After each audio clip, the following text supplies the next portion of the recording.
So yun guys, magandang hapon, no?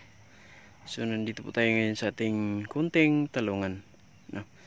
So ito na pala yung ating talong guys. So hindi ko to na vlog nung una, hindi natin to na update simula nung pag tanim natin dito. Pero ito lang sila ngayon, namumunga na. At bali pang apat na pong harvest ngayong Sabado.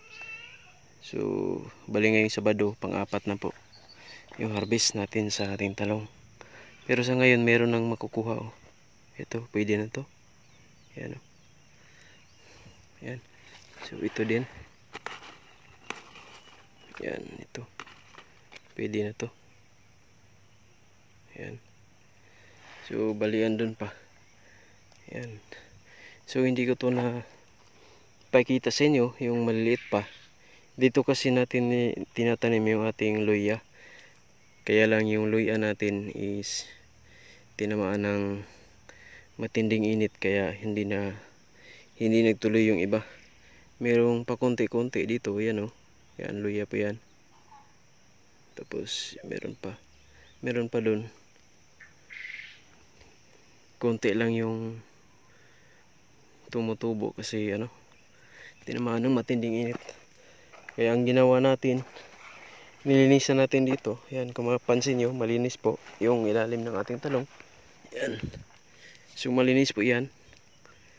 Yan. So walang damo. At merong mga konting yan, mga konting luya. Naka-block kasi yan dito papunta doon. Nung hindi na nagtuloy yung luya, namatay na po sila yung iba. Kaya nung nagtanim tayo ng talong, meron tayong similya, tinanim na natin ng talong dito para yung area hindi rin masayang. Sayang kasi yung linis dito banda na part na walang tanim. So ginawa natin tinaniman natin ng talong. Kaya ngayon meron tayong pang-apat na harvest na talong. Yan. So meron pa dito guys sa loob ng pugo natin. Yan. So mag alas 4 ng hapon at tayo ay magpapakain na sa kanila ng ating mga pugo. So nandito guys yung ating talong, no? So bali hindi lang pugo yung ating i-update, bali yung talungan din natin. Yan, yung mga pananim natin dito. So ito yung talong natin guys na kasama dun sa pinakita ko sa inyo. Ito din, binaharbisan na to, pang-apat na din. Yan. So ito ay kulang po sa spray. So tinamaan po ito. Pero mag-i-spray po tayo dito bukas. Kanina hindi kasi tayo nakapag-spray. Gawa ng may lakad tayo. So hanggang doon. Yan, kung mapansin nyo guys, yung ating talong papunta doon sa sa kabila. Yan. Matangkad na po sila guys, yung ating talong. Hanggang baywang ko na. Lagpas baywang na. So ito. Yan. So kukunin natin to, ma-harvest to pag Sabado ng hapon. Harvestin na natin to kasi may order po tayo. Yan. So meron din tayong sigiling panigang dito. Yan, oh. Marami din to guys, kaya nung sobrang init, tinamaan po sila, hindi na natin nakayanan na diligan. Gawa ng sobrang init talaga ng panahon nung mga 2 o 3 buwan ata yun. Sobrang init dito sa bowl, kaya konti lang yung natira. Dito din tinanim nung nagsimula ng umulan at meron na tayong similya o pinatubo na na talong. So dito natin tinanim, sinapaw lang natin dito. Kaya ito, merong siling panigang at saka talong, no? So hanggang doon, meron pa tayo doon. May mga talong na ma-harvest. Yan, meron doon banda. Tapos dito din sa kabila. Kabilang net guys, dito sa labas. Yan. So meron din dito. Yan o. Mapapansin nyo, meron na ding mga bunga. At kasabay lang din to nung nagtanim tayo. No? Kasabay lang to. Dito natin tinanim yung iba.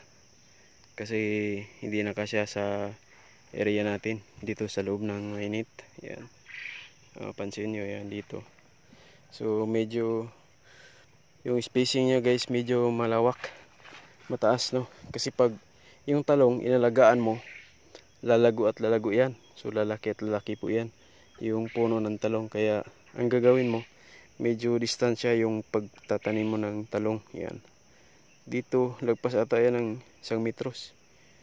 Tapos dito din yan, para pag nalagaan mo mabuti yung talong guys, lalaki at lalaki yan at mamunga ng mamunga. Alagaan mo lang, spray at saka yung silbing magiging pagkain nila, you know?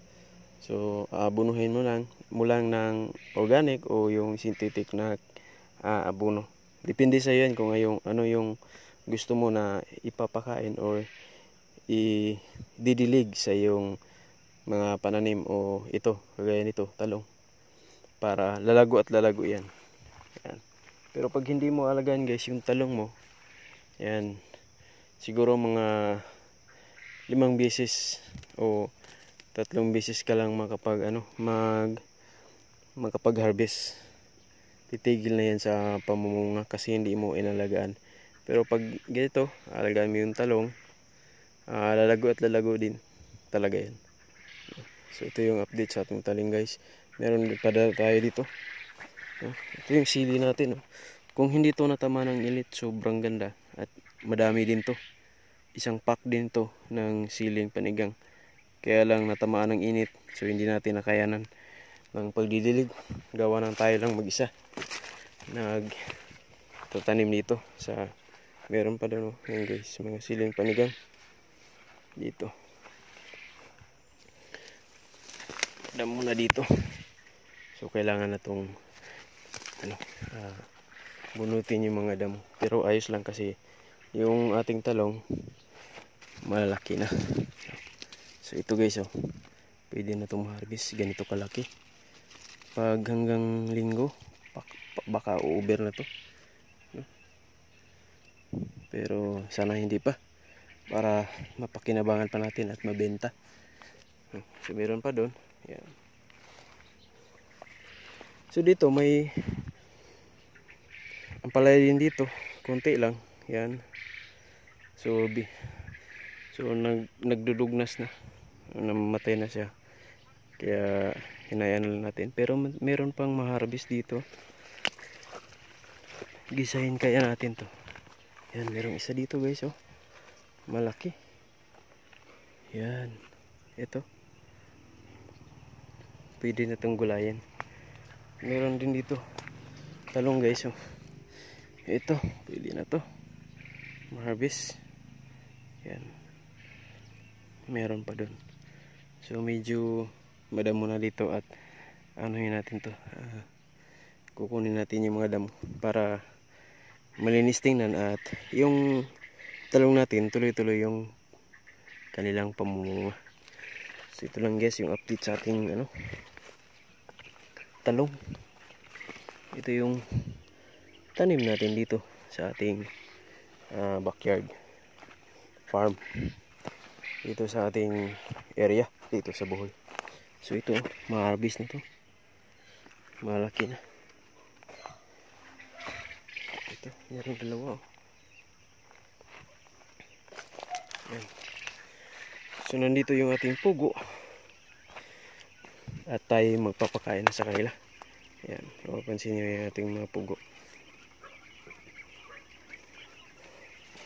At tayo ay magpapakain na kasi sila ay gutom na. Yan.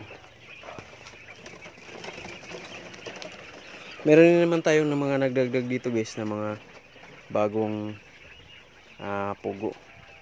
So i-update natin yan sa sunod na video. So yun lang guys, happy farming, God bless and please subscribe. At sa mga nag-subscribe sa ating YouTube channel, maraming salamat po. Papoy Farming. God bless.